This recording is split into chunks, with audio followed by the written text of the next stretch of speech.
Welcome to another episode of the Liberty Dad Podcast, a discussion on politics and culture. I'm your host, DL, America's most objective libertarian. Okay, folks, this is the last show of the year. Just the year. We'll be back in 2026. Right now, I'm kind of taking a bit of a sabbatical, if you will. And when I come back in 2026, January 2026, not like sometime in the future, like June or July or whatever. When I come back, we will dive right back into interviews, bill reviews, and much more. And it's actually even looking like there might be a few debates on the horizon. So look forward to that. Okay, so this episode, I saw a clip of Nick Fuentes regarding libertarianism, and he's wrong. It's wrong. He's wrong because he does not understand libertarianism. And I'm going to kind of point the finger at my own crowd here because it is libertarians who are at fault. Why is that? Let me tell you through a quick story. Back when Gary Johnson was running as our presidential candidate, I remember a libertarian telling me when he said, when I first heard Gary Johnson speak, I knew he wasn't a real libertarian. Now, I could have argued, like many libertarians love to do, about who is a real libertarian, who is not, what does it mean to be a libertarian, so on and so forth. But I find that to be unproductive. Instead, I asked him a more poignant question. I said, how many of your friends and family would have said the same? And the point of that question is to say, if the people around you wouldn't at least question somebody that they're hearing when it comes to what it means to be a libertarianism, or when they're talking about libertarianism, then perhaps you are not communicating that message so very well, and you need to step up your game. We need to make sure that we communicate to our friends and family who are not libertarians, so that when they hear a message that conflicts with what we've said, they've heard enough of what we had to say that they're questioning it in the same way. And if they're not, it's our fault. It is our fault. So, I can't blame Nick for being wrong. The only thing that I can do is work hard to communicate the message of what libertarianism is, how would it look like in society, so that people can hear it and understand it better, and then they too can question it. And that's what I'm going to do in this episode.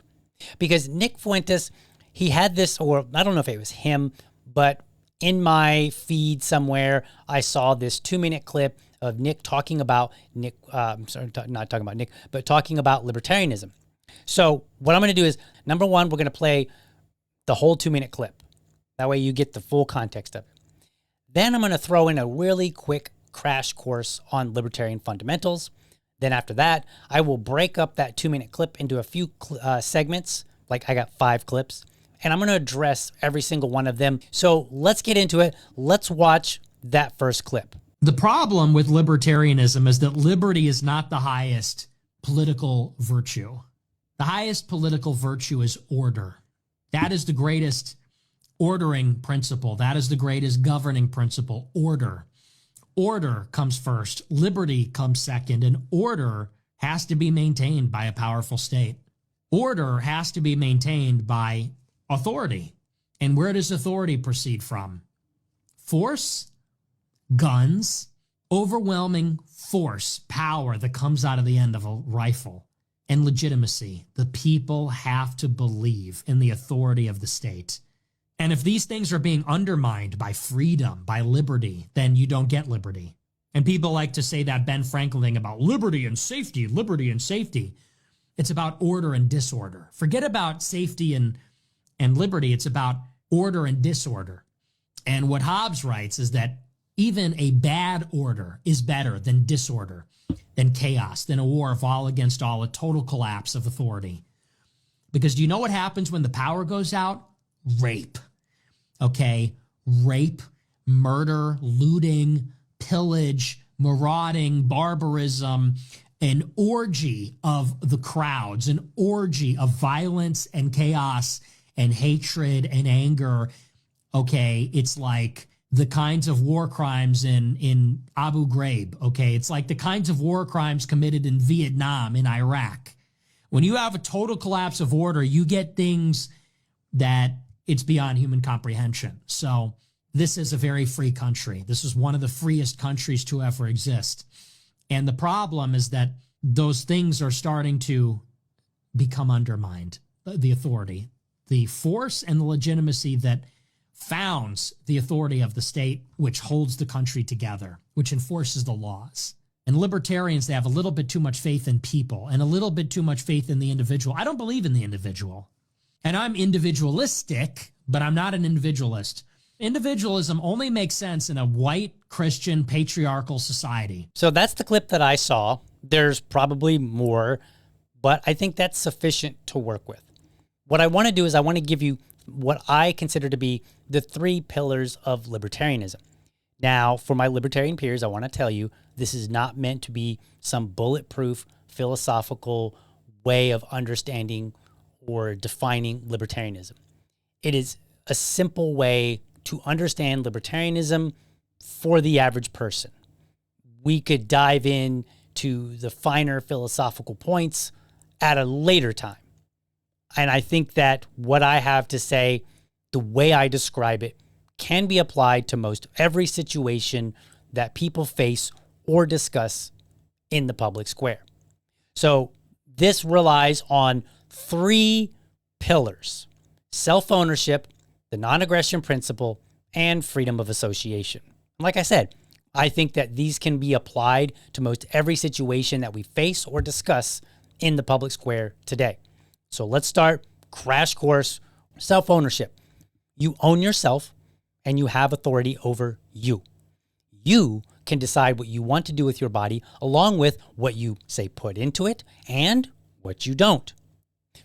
People often ask about children or even teens. Many matters become an issue of stewardship, and as a person becomes older, authority is transferred to them. So for instance, a 6-year-old cannot consent to the intoxicating effects of alcohol, but a 21-year-old can.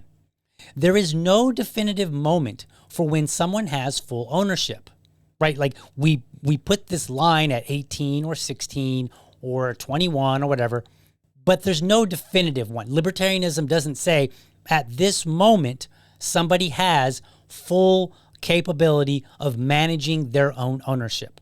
But I will say this, it is never 0. Many of the lines that society draws that I just mentioned, 16 to drive, 18 to sign contracts, 21 to drink, and so on, many of these are just simply arbitrary lines that we've drawn. And we recognize that there are some 16-year-olds who they shouldn't be driving. There are some 18-year-olds that are not competent to sign contracts. And there are some 21-year-olds who really shouldn't be making the decision to drink, so on and so forth. In other words, what I'm already starting off with is that our society, in a way, already operates on some of these principles that libertarianism espouses. Furthermore, because I own myself, I own what my body does. That is, my labor. One of my favorite analogies is to say, if I tend a garden in my backyard, I can choose to eat the harvest, to sell it, to trade it, to give it away, toss it in a compost pile, or do nothing with it. Because ownership allows me, ownership of my body allows me to say, I will tend this garden, and then I own what the fruits of my labor, and so therefore I can make a decision on what happens to that fruit the same way that I have the decision over my body. With ownership of anything also comes the right to self-defense. Enter the non-aggression principle. The non-aggression principle guides this right. You may not initiate aggression, but you may defend against it, be it yourself or on behalf of another. Because I own myself and I have the inherent right to defend myself, libertarians are staunch advocates about how you do so. This is why we don't believe in restrictions on weapons. Whether it's a rock, a knife, or a fully automatic machine gun, we only ask 2 questions. Number 1, did you legitimately have a right to self-defense? And number 2, was your defense proportional to the threat? Proportionality is important to prevent the person defending themselves from becoming the aggressor. My favorite analogy is to imagine a man who cheats on his wife. She finds out and she slaps him. Strictly speaking, she has violated the non-aggression principle, but in a way where the threat is very low. Because the threat is low, the man does not have the right to pull out a firearm and shoot her. However, if she grabs a kitchen knife and comes chasing at him, he is justified in aggressive response, including potentially lethal. This leads to associating with people that we believe are in our best interest, whether it's a spouse, a friend, or a group. This is freedom of association. Because you own yourself and because you have the right of self-defense, that means you have the right to associate with people that you believe will submit to those two concepts, or you might think of it as respect those concepts. You may wish to live in a neighborhood where others who share your values live, and one that is known to be low crime. But I want you to further imagine that you are an entrepreneur. You may wish to establish your business in a location that will attract good people, people that will respect you, your property, your employees, and fellow customers. That also means you may wish to limit who is permitted to work for you, along with those with whom you do business with. All of these allow you to focus and live your life on the basis of self-ownership. All of these ideas work in tandem with each other, and they will also vary based on need and desire, and from person to person, because each person will have a differing level of need and desire, along with different tolerance levels for anything that may violate those particular principles. Some people might say, hey, you know what? I'm okay living in a poor neighborhood where the threat of a burglary is a little bit higher, because maybe they've got some other goal in mind, and this allows them to achieve that goal. Okay, so hopefully this makes sense. It's literally just a crash course. So anyway, let's get to those clips. I played the original clip for you in full so that you have all the necessary context. Now I'm going to play shorter clips, just 5, and then I'm going to address each one of them individually. So let's get into that first clip here. The problem with libertarianism is that liberty is not the highest political virtue. The highest political virtue is order. That is the greatest ordering principle. That is the greatest governing principle, order. Order comes first. Liberty comes second. When order is the highest priority, everything else submits to it. When liberty is the highest virtue, everything else submits then to it. The difference, of course, are the results. When one submits to the other, it's basically saying that it cannot violate the higher level priority.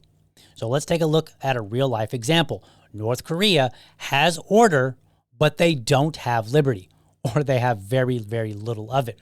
The nature of the desired order that they want in North Korea determines at what point liberty violates or threatens that order. To ensure their version of order is not threatened, liberty is virtually non-existent. Now, in fairness, North Korea is a bit of an extreme example, but it does perfectly illustrate this problem with putting order as the highest priority, because that's exactly what they do.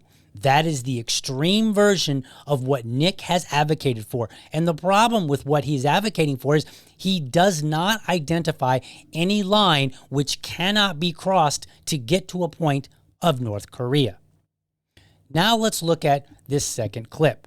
Order has to be maintained by a powerful state. Order has to be maintained by authority. And where does authority proceed from? Force, guns, overwhelming force, power that comes out of the end of a rifle. In some ways, I kind of agree with him. Let's look at another example. Here in Jacksonville, the population is about 1 million people.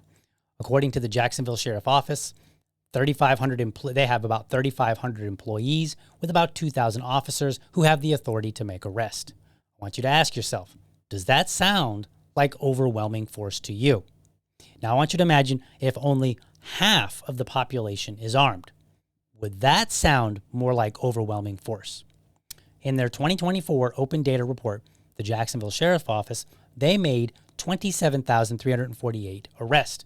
Now, perhaps not every arrest was a guilty person, but I want you to ask yourself what that number would be if citizens were more armed and more empowered by their own government to defend themselves. So, in a way, yes, overwhelming force is necessary for order, but we're clearly not getting that. The biggest mistake people make about libertarianism is thinking that we don't want many of the things that government does to exist at all. This is untrue. What we advocate for is shifting most of those things to individuals and to the private sector. For those of us who are not anarchists, we shift the responsibility from trying to oversee every action to a society that largely manages itself with government's role as primarily one of arbitration and mediation. Let's get to this next clip. Even a bad order is better than disorder, than chaos, than a war of all against all, a total collapse of authority. Because do you know what happens when the power goes out? Rape. Okay? Rape, murder, looting, pillage, marauding, barbarism. He paints a very nasty picture. However, here's the dirty little secret. We already have pretty much all of those things. To be clear, one rape or one murder or one violent assault is one too many. But even if we say that these things are inevitable, most reasonable people would say that the levels that we have them in are far too many. So his argument is already self-defeating because it's not providing what he says would be missing from libertarianism. He's basically saying, well, if we did it the libertarianism way, we would have all of these things. But we have all of those things. Perhaps not at the levels that he thinks they would exist in, but we have them. We're not getting the results that he is saying prioritizing order gives us. Let's go on to the next clip. This is a very free country. This is one of the freest countries to ever exist. And the problem is that those things are starting to become undermined. The authority, the force and the legitimacy that founds the authority of the state, which holds the country together, which enforces the laws. Another reason that Nick misunderstands libertarianism is that it isn't responsible for any of this. Again, like I said, we already have a lot of these things. We're not getting the level of order that he's saying is promised by this government that uses force, the end of the rifle, right? And from federal to state to local, governing bodies are growing in power. We have more regulations and more limits on what we can do than when this country was founded. And it is libertarians who argue that government has too much power, abuses the power it has, and doesn't even provide the necessary protections to its own citizens. Again, like I said a moment ago, 2,000 officers and over 27,000 arrests for 2024. That doesn't sound like we're getting the order that is promised. Furthermore, the country at its beginning was far closer to what most libertarians would advocate for than it is now. Most libertarians will say, for one reason or another, that it's not that they want no government. They just simply want to, again, shift the responsibilities away from government who is not delivering. At the end of the day, they're putting more regulations, more limitations on peaceful people, and the people who are not peaceful are taking advantage of that. Let's get to this final clip. And libertarians, they have a little bit too much faith in people and a little bit too much faith in the individual. I don't believe in the individual. Libertarians don't have faith in people per se. We have faith in incentives. So another example, the UK has far more home invasions than the US, and they occur when residents are at home at a far higher rate than in the US. Why is that? Without the ability to defend one's own home, there is less incentive to wait until the homeowner leaves or simply avoid invading in the first place. I would argue it is Nick who is placing his faith in people. He is placing his faith in a government, which is made up of what? People. And it's not only made up of people, but it's made up of far fewer people than what the population has. Again, we go back to the Jacksonville Sheriff Office, who has 3,500 employees, 2,000 of which have arresting power for 1 million people. He is putting his faith in the 2,000 people, or you could argue 3,500 people, to do and deliver, to do all the things that he wants in order to deliver the order here in Jacksonville. And yet we can demonstrate that with the current system that we have, that is based on government, that is based on this idea that government has to have this force, this overwhelming force. A, they don't have it.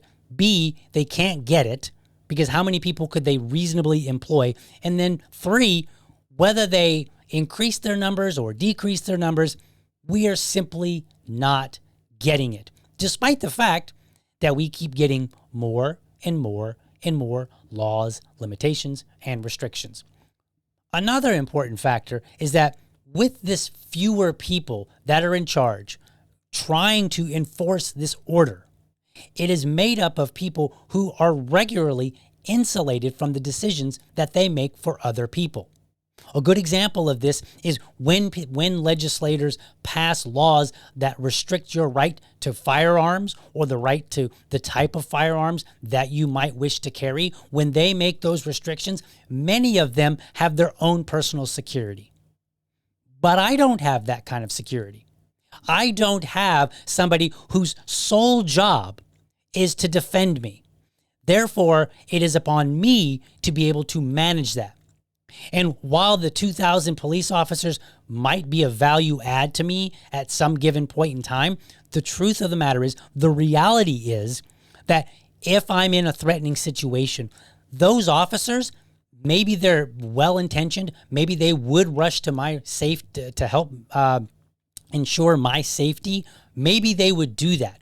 However, they have to get here first. And whatever time it takes for them to get where they are to where I am is time that I am losing. So I think that Nick has fundamentally misunderstood libertarianism. It is not an issue of where we need order and we can't have liberty. It is where we say liberty must be paramount. Liberty must be at the top of the chain, and everything else either submits or it violates that liberty. And that liberty extends in all of my interactions with everyone around me. If I want to carry 2 firearms, 2 guns, so that I can feel safe, that should be my right. That is the way that I keep people away from me, from trying to harm me, from all of those nasty things when the lights go out, as he liked to say. When the lights go out, if all of the criminals know that all of the innocent people could be carrying, they have to consider, do I really want to maraud and rape and pillage and all of those nasty things? What are the consequences? And you might say, well, DL, criminals don't care about they may not care about a lot of things, but more than likely, unless they're absolutely crazy, they do care about their own life. And if they know that their life is at threat at any time, no matter where they go, they at least have to think twice about it. There will be some who will take that risk, but I would argue that the majority of them would be unwilling to take that risk. So, as it stands, Nick simply does not understand what libertarianism has to offer. That's a wrap. I hope you found this episode informative and inspiring. And please do me a favor. Hit the like button, drop me a comment, let me know, did I miss something? Do I need to offer a correction? Or maybe you just want to throw me a little praise. That's great. I'm all ears. But with that, I'm out. See you in 2026.